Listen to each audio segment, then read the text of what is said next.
Hello everybody, we're back at Salute and we have another spectacular setup to show you. I'm joined by Dave from the Hailsham Wargames Club. What are we looking at on this table? Yeah, thank you. So what we have here is a game that you can either call based upon the Indian Mutiny, or conversely in these political times, it could be the first Indian War of Independence. So we have the East India Company, and they are controlling large parts of India on behalf of the British government, but doing it kind of proxy-wise. So using local forces, local commanders to actually control large parts of India for commercial purposes. Those local rulers are becoming quite agitated by the encroaching British control, that's social as well as political. And so a rebellion is basically spawned by various things. Some people talk about it in terms of introduction of a new cartridge. So you might have heard about the pork fat. That's exactly right. Yes, exactly right. Whether that's kind of urban myth or whether it kind of was the thing that sparked it, or whether it's just more like people being used by local rulers to try and kind of get things going is open to debate. But basically we have here a local ruler, Nana Sahib, who's controlling a town called Cawnpore in India, now called Cawnpore in modern parlance. And the British East India Company forces are trying to outflank them and take the town and try and control the area here at the crossroads. So it's a battle that's kind of like most of these this period. There's contention on both sides. So there was massacres beforehand of European civilians, and after the battle, the British actually win this in reality. And there's a bit of retribution as well. There was a famous kind of rallying cry for Cawnpore, was the kind of the British Army rallying cry after this. So it's, we're alive to the political sensitivities of this kind of period of, colonial gaming. But it's a very colourful period, and it's a nice looking table, I think. Yeah, very much. Well, speaking about the table, who put the set together then? Because I see some absolutely stunning figures here. Was this a club collective, or was it one man's passion? To be honest, most of it is one man's passion. So Andy Cunningham, has put together most of the figures. They're mostly from Empress, some Mutineer figures as well. But Empress are the kind of stock intake of these, and they're very animated, very beautiful figures. Most of the buildings are from hovels, they're resin cast. The trees are kind of a mixture of club trees, and we got some kind of handmade as well. So some of these cypress trees here are handmade. But yeah, it's Andy's kind of vision, Andy's idea. But as a club, we kind of go all in. So we all kind of pitched in with roads and other bits and pieces just to make the game look a bit more scenic. It's visually stunning. I've walked past it many times, but you're always festooned with people, and I couldn't get near it to talk to you in advance. What rule system are you using? So this is black powder, pure and simple. It really suits, I think, a multiplayer game, and you're trying to get some dynamism into the game. To be fair, the Mutineers don't really activate very much in this game because they're going off a very low dice. You need 2d6, and you have to get 6 or below to try and get them moving. So a lot of the game so far, this is the second time we played it now, the Mutineers don't really have a great deal of movement in them. When they do, they can just suddenly go off like a whirlwind. But Black Powder, I think, is a good system for colonial era gaming, where the forces are fairly vanilla. There's not a huge amount of variety between them, so it works for that, I think. Yeah. No, it works fantastically well, and it's lovely to see this particular period. Obviously, when people think of colonial wargaming, Afghanistan, South Africa, they always get focused on. But the Indian Mutiny was just a fascinating little period, and it was one of those periods where it shows it's not always about nations, because the driving force behind everything that happened was the private British East India Company. That's exactly right. If they hadn't been there trying to squeeze every penny they could out, things may have turned out very, very differently. That's exactly right. And I think, anybody who plays, as I say, colonial gaming nowadays has to be really culturally attuned to the sensitivities of this. Trying to paint this as a mutiny is clearly erroneous. Yeah. You have to look at what the East India Company was doing there. They were there as a commercial entity. They were, as you say, trying to squeeze every penny they could get out of the locals. Trying to paint this as somehow a British attempt to just bring civilization and railways and law and things like that is clearly a post facto kind of rationalisation for these things. So, you have to be very much alive to this as being seen as a war of independence as much as it is a mutiny. We're very alive to that. So if people want to find out about Hailsham Wargames Club, where can they go? So they can email us at hailshamwargamesclub@gmail.com. We meet every Monday evening between 7 and 10 o'clock in Hailsham in East Sussex. We've got quite a really good band of dedicated gamers between 12 and 15, but we're always looking out for new members. We play a range of historical periods from ancients right through to science fiction, role-playing, bot wars, mech wars, anything like that. So it's a real mixture. Bot wars. You bring a game along, we'll play it. That's basically how we go. So, yeah. Fantastic stuff. Thanks for taking the time to speak to us. Let me know what you think below of what the guys have put on here, and pay close attention to the banner beside you, because I think it's a Wargames club right after my own heart, Shay. We're going to move on. See you again soon. Hello everybody, I'm back at Salute. I'm joined by Fred from the Hornchurch Wargames Club in front of a magnificent Zulu War. A Magnificent Zulu War game. Can you tell me what's going on here? What are we looking at? Right, this is the Ntombi River, and it's an ammunition train which is on its way on the second invasion of the Zululand after the failure of the Iswandala. And the convoy got caught out that the river is flooding. They got halfway across, and what they had to do is didn't have enough oxen to get over the rough terrain. So they had to keep on unharnessing oxen, take them back over, and bring some over. Night came down, so they made a camp, but not very successfully, because they're only 4 miles away from their destination. And Captain Moriarty decided that was good enough. Unfortunately for him, a renegade Zulu called Mblini, who was also known as the Assassin, gathered up to 1,000 Zulus and Swazis and decided to attack early morning through the mist. And quite frankly, the Brits didn't stand a chance. Most of them, 90% of them are asleep. So they're trying to get out of their tents and trying to get some semblance of an order. But I think only one survived on the day. Some tried to swim across the river, but because it's in flood, a lot got washed away. The guys the other side tried to give covering fire, but they could. Once the Zulus started crossing the river on the other side, the game was up. So they withdrew to a safe place.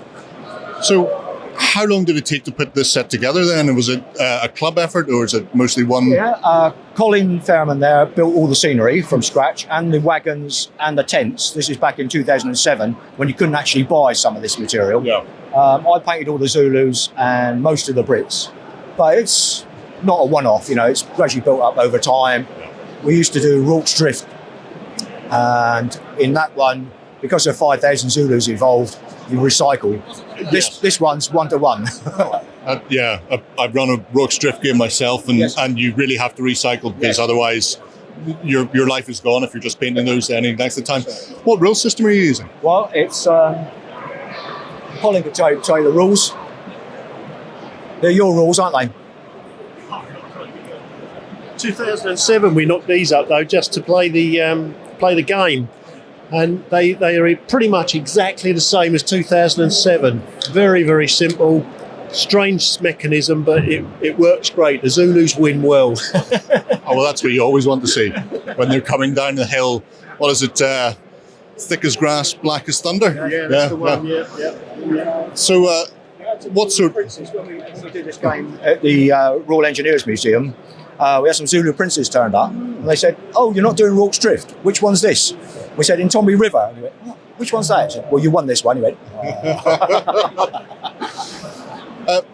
It looks like a fantastic setup, but an absolutely magnificent thing.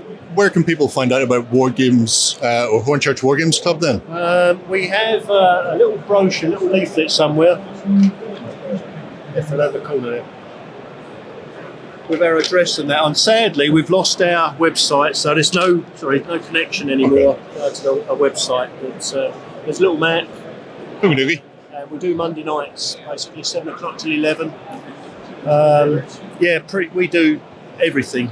It's not just like this type of thing. We do World War II, Napoleonic, modern, Star Wars, Star Trek. We do all sorts. And every night, every Monday, there's always a game, and there's always room for as many people as turn up. Fantastic. We'll pop the details for this below this video. So if you're in the area, you might want to check them out. It's a magnificent table. I hope you enjoy the rest of your salute. I'm going to take all the pictures of this for myself afterwards. It's nice to see that at least they laggard their wagons for once. Not that I helped them anyway. Right. They didn't do it properly, but they did do it. They made an effort. Right, we're going to move on, folks. Let me know what you think below. We'll speak to you soon. Hello everybody, we are back at Salute and I'm joined by Colin and we're over in a section called Hugos Heroes with a Getting My Airfix On logo prominently displayed all over the place, and there's several game boards here that I want to have a look at because they're all based around old Airfix kits to some extent. Absolutely, that's exactly it. Jan, who has set up this part, has been inspired by the gun emplacement set over here and scaled it up. This is 20mm scale, and the old Airfix ones from the 1970s, and he scaled it up to 28mm so that the gun emplacement there inspired the gun emplacement set on the next table over that way. And so that was the idea of doing this. It's been really fun because as all the men of a certain age be walking past, they've been grinning when they see the set, and then they really appreciate seeing that it's been brought up to date along the way for this show.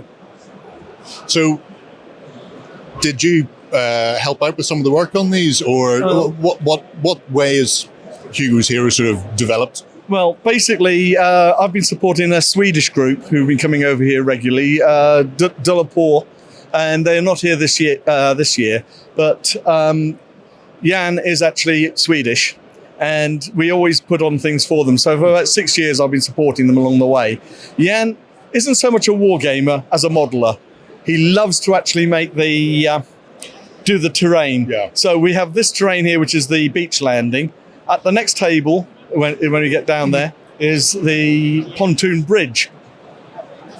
Well, we can take a walk down to that now. Okay. And again, we have the original Airfix pontoon set here. The original set, starting there. Again, 20mm scale. And then it was upgraded, so it's the same pontoon bridge now on this table. So we've got a nice wide river. The storyline, it's not a real place at all, is that the Germans were retreating in 45 through a small town, destroyed the bridge behind them, and the Americans brought up a pontoon bridge and had established a little bridgehead. The Germans counterattacked to try and destroy the new pontoon bridge, and they fought it down. It's come to an end now. It's still in the balance, but the Germans have conceded that they didn't get to the bridge along the way on this one.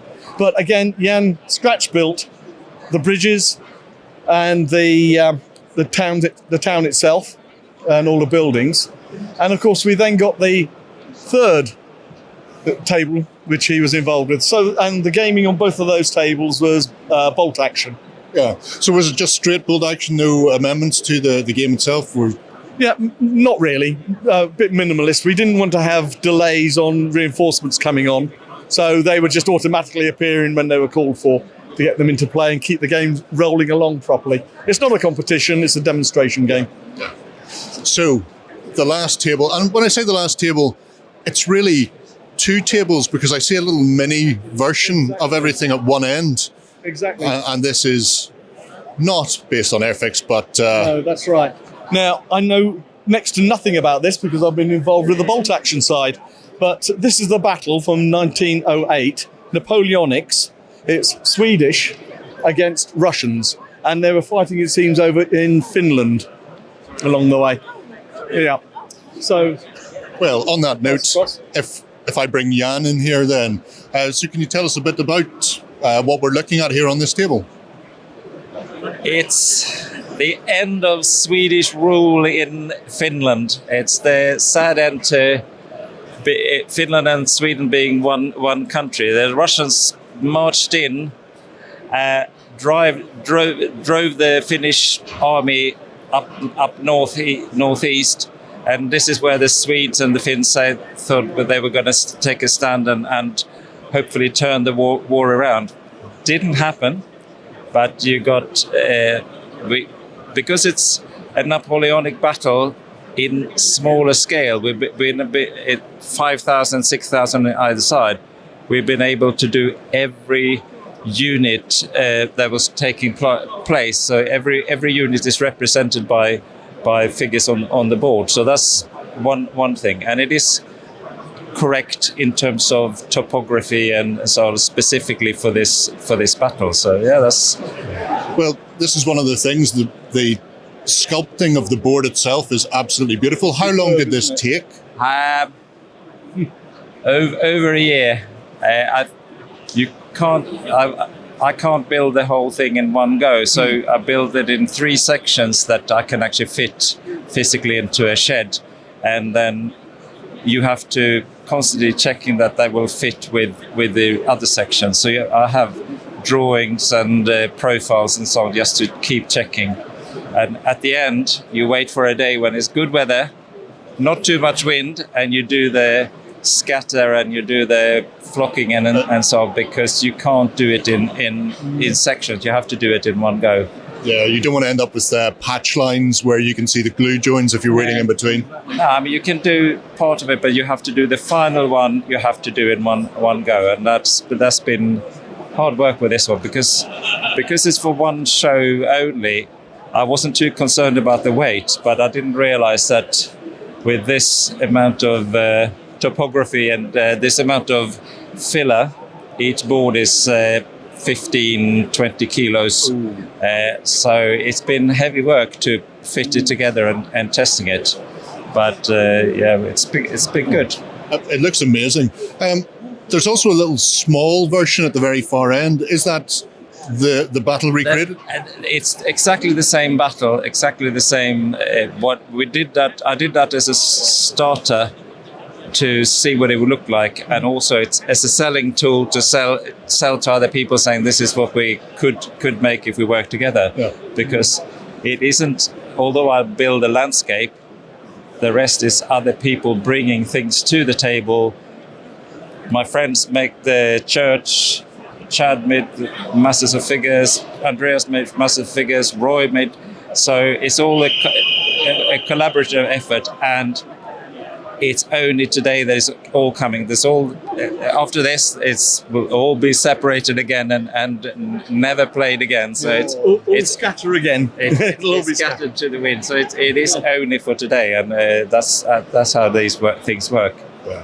Well, I'm privileged to be here to see it, because it is an absolutely superb example of what I want to see at a gaming convention like this, at a show where you can just come in and see almost a realistic lineup of the forces. It's a thing of beauty. It is fun when you can work on when different people specialize in different things, because quite often people are good at painting figures, but they struggle with something else. And with this one, we've sort of divided it up so people do what they're good at.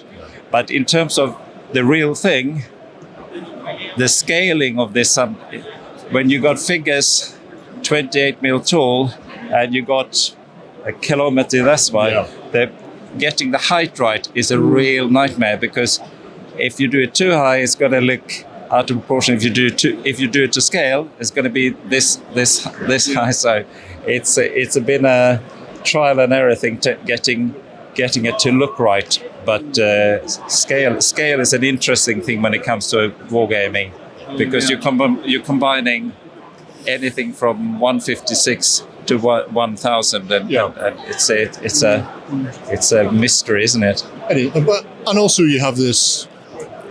Sometimes if you put things in that are incredibly accurate to scale, it looks off to your eye, and so sometimes you require to either build something slightly bigger or slightly smaller than the figure range as well. I mean, being nerdy, if we did the pine trees to scale, they'd be 30 centimeters tall, and it just doesn't work it for this sort of landscape. So you have to do everything. The buildings slightly smaller. Everything is to what looks right. It isn't an exact science. So yeah, it's interesting. But I'm just so pleased that people are coming from all over the place to play one battle.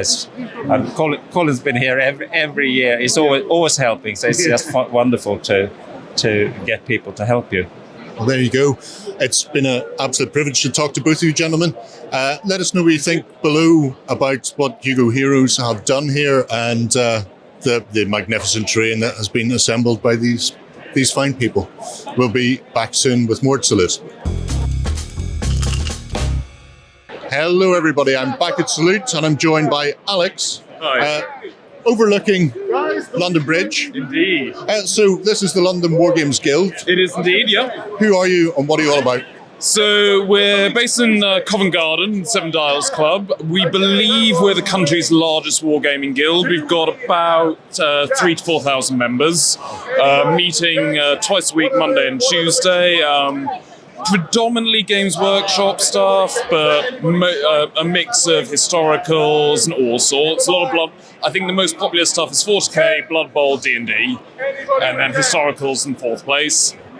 So, interesting then that you chose to bring something very historical then, bucking the trend of the Games Workshop looming large. What are we looking at? What is the game?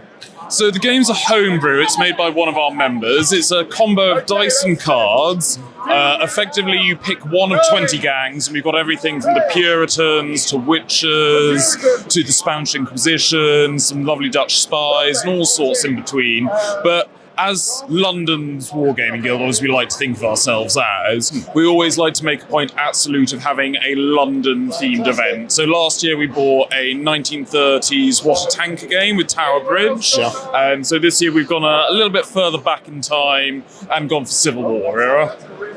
So is there a specific scenario then that the gangs are playing out towards, or is it just a brouhaha on the bridge? A little bit of both. So each gang has its own objective. So, for example, the Witches is to try and blow up London Bridge through some coven. Colonel Blood is looking for the crown jewels. The Spanish Inquisition and the Puritans are trying to find any rogue Catholics, etc. And I think the Scots are just trying to drink in every pub, but up and down the... It's a good plan. Stick to what you're good at, isn't that what they say? So tell me about the terrain then, the buildings. Where did these come from? Are they scratch built or? Yeah, they are all scratch built. One of our members, Daniel, he's got a laser cutter, put all the stuff into the computer thingamajiggery, printed them off, and we spent the last few months painting, basing, and building them. Yeah. Because some of the building work that people will probably be seeing on the camera, where you've got all the fretwork, the beams showing through on the wattle, it's absolutely superb. It's a thing of beauty. How long did it take them to put it all together? I would be lying, Gerry, if I said it wasn't until this morning.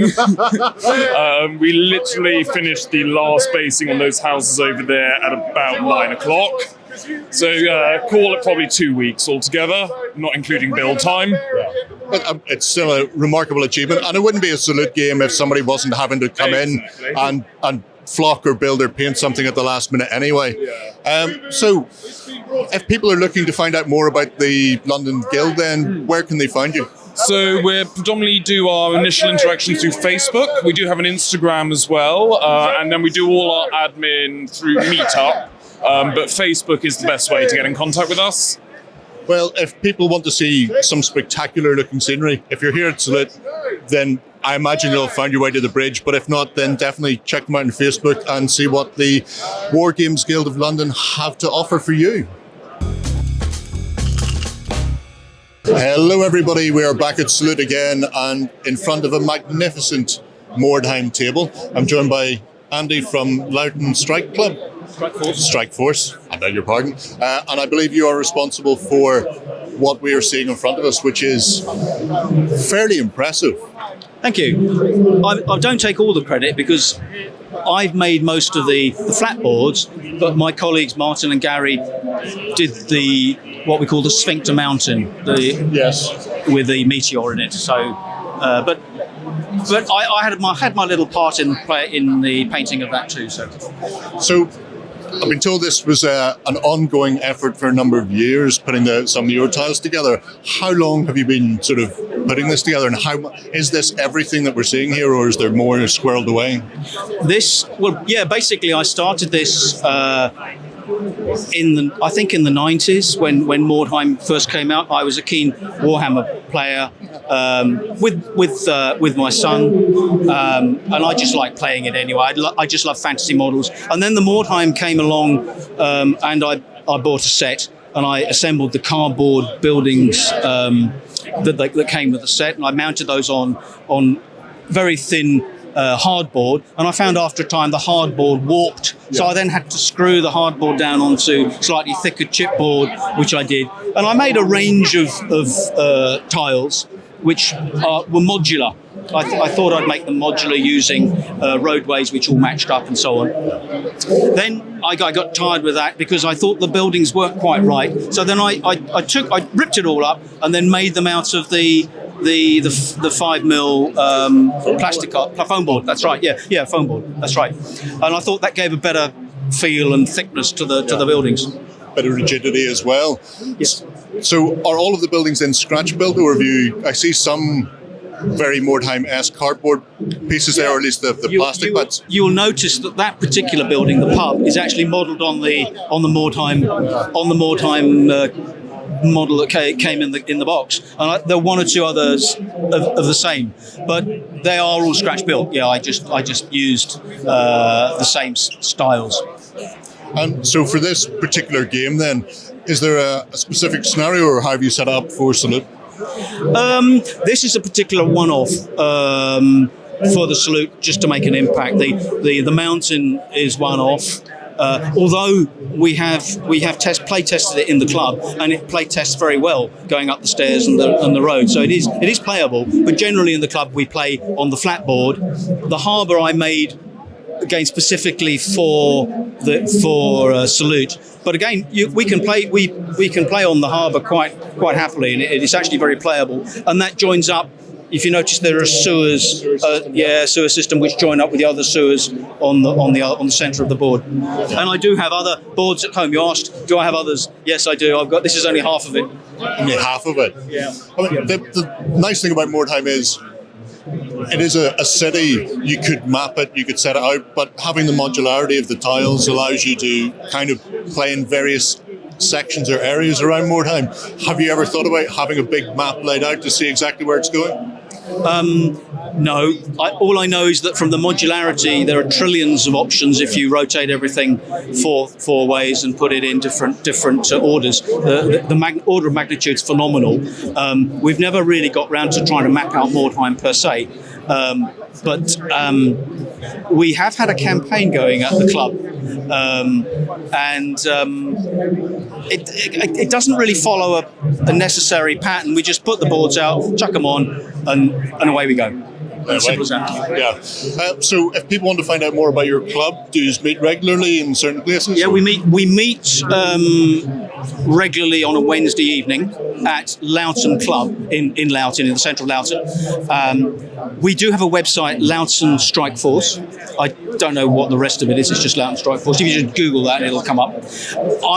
I don't do Facebook or any of that sort of stuff, so I have no idea how to magnify our image, but some of the other guys might be able to tell you how to do that. But if you go to Loughton Strike Force, there's some pictures and stuff on there. Well, it's an absolutely magnificent setup, and I believe you actually won an award for it as well. Yeah, thanks. Best scenery apparently. Thank you, and I'm chuffed, absolutely chuffed to bits. We've all enjoyed making it, and we are chuffed. Well, there you have it. A little vignette, a little section of Mordheim that people can come and play on.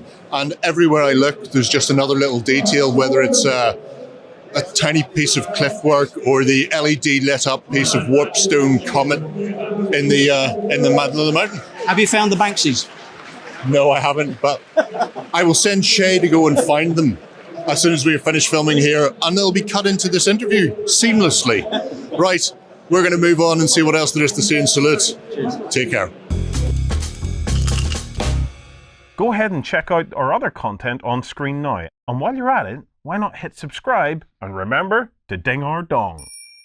Go on, you know you want to click it. Go on.